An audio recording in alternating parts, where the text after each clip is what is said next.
Alrighty then, it's time for Team Battle Yorick, and it's a normal game. I haven't played my placement matches yet. But I plan on doing that soon. Just watch my stream when I do that.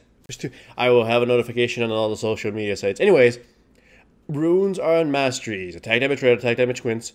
Armor yellow, magic resistance blues, and my masteries were, I believe, 479. Something like that. Having the cooldown in blues, having the, some of the sustained things on utility, and 17 defensive masteries of all sorts. Remember that Yorick had ridiculous sustain in Season 4? Well, he still has that shit, and I think it's actually gotten better in Season 5, surprisingly.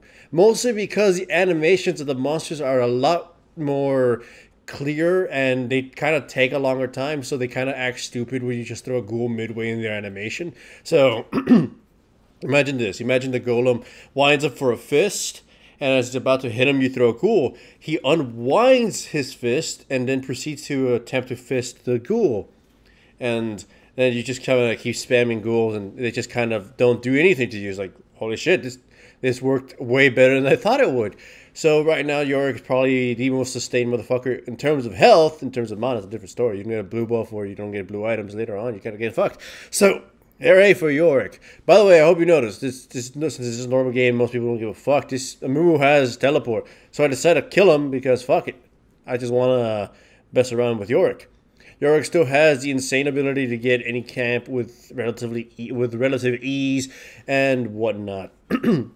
So you'll see me achieve something that a lot of junglers kind of can do. And I mean, there's a Reddit thread right now about a level 1 Orianna getting dragon. The new dragon is all sorts of pathetic.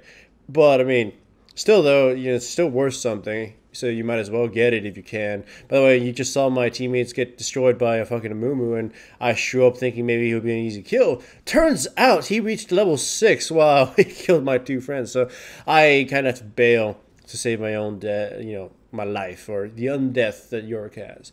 So I go home by Tear of the Goddess. My blue buff is almost running out, so I make a dash towards the dragon as quick as I can, so I can make sure to I have enough mana to take him. If I didn't have blue buff for just a little while, and if I didn't have the Tear of the Goddess, I pretty much probably wouldn't have killed the dragon.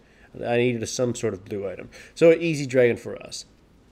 Now, as to when I would pick Yorick, honestly, not a lot of times. You can see that he's annoying and everything, but he doesn't really have ganking power. He's pretty bad at it. And his team fighting is largely dependent on how good your team is.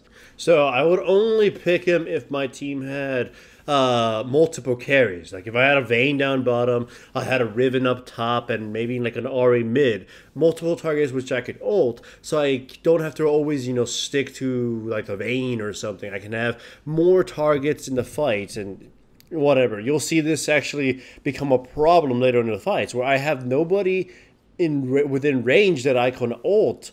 Like, I want to ult Lucian or the Zed, but oftentimes, before I get to them, they're already dead, or the only ones close to me are Braum.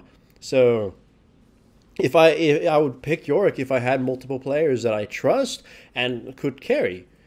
Either way, though, and like in terms of everything else, he's just funny as how to play. It's like you just kind of siege things and piss off people. I mean, you right there, I'm taking care of mid, and you already saw the Zed sort of like get too close and realize, holy crap, Yorick takes no damage and actually can deal it. So he ran away. But here you can see my friends again do some really dumb shit.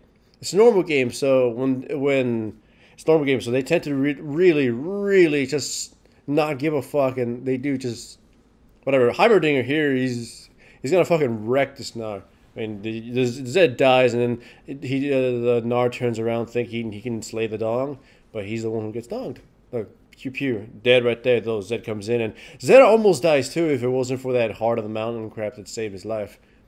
So yeah, my team is, and the opponents are kind of just going even.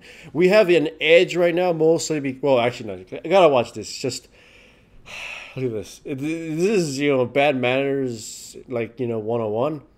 He lets the Yorick live, and he fails to actually secure the goddamn kill. So he decides to flash forward, blink in, and we use his ultimate to kill him, and he gets his ass killed. Yeah, I know you're probably gonna watch this, so that wasn't very smart. And of course, that's the second dragon. No one even bothers to try to contest it. I don't know if they even have this warrior or if they even give a fuck. So another dragon for Yorick.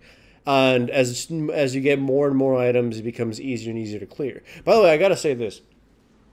It's really, really stupid that Riot just sort of doesn't allow you to click on the Stalker's Blade or whatever the hell you purchased and look at the item you actually want to upgrade into rather than like a billion different things. It's like when I click on the... Actually, no. When you go to a jungler and they say they recommend you getting Ranger's Trailblazer, but instead you actually want Stalker's Blade, you have to go to the machete, upgrade the appropriate one, and then leave it there. However, it still keeps it as Ranger's Trailblazer on the recommended items menu. So if you want to get Juggernaut upgrade for your Stalker's Blade, you have to go back to Machete, go find the Stalker's Blade, and then go through another little tree to find the Juggernaut, and it's just kind of, it gets annoying. It wastes a little too much time. So I figured, why not Riot give us a quality of life change where if whatever jungle item you buy on your recommended page, it changes it to the appropriate one, the one that you already have, and it shows you the upgrades from then. It just kind of like a nitpick, but still, nonetheless, you can see the sort of idea, the Team Cup idea we had here was, let's just push it on and let's all get ZZ Rod portals. But I guess they decided because they got their asses kicked that they're not going to do that anymore. So, you go, Gnar fights me. He does a lot of damage because I'm not tanky yet. And I survived narrowly because of the lifesteal from, I don't know. It's the life gain from the E and the general annoyance of going, blocking his Q skill shots. So I just up and down, and my ghost kind of just beat him with a shovel to death. So my team definitely has the advantage here. We have 2 dragons. We have gained control of the map, and I mean, I haven't directly been influencing the game too much. I've been pushing, I've been farming, and I've been securing objectives. That's what I've been doing. I've just been going up and down and being a general nuisance. I decided that the day I played this game yesterday, actually, I just kind of decided I want to practice my control. I want to practice my, my what's called attrition. The new game when I upload it, and some hopefully soon, is really awesome. It shows the stupidity of Nunu's power.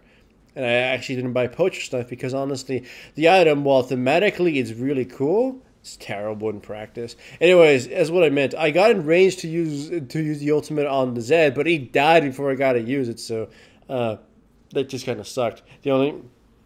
No one was really close there, but honestly, we only traded Zed's life for 3, so it's totally worth it. And now again, my teammates are fighting top lane. They don't need my help. So while they're generally killing this Amumu for like the 8th time, I believe, I am securing the 3rd dragon.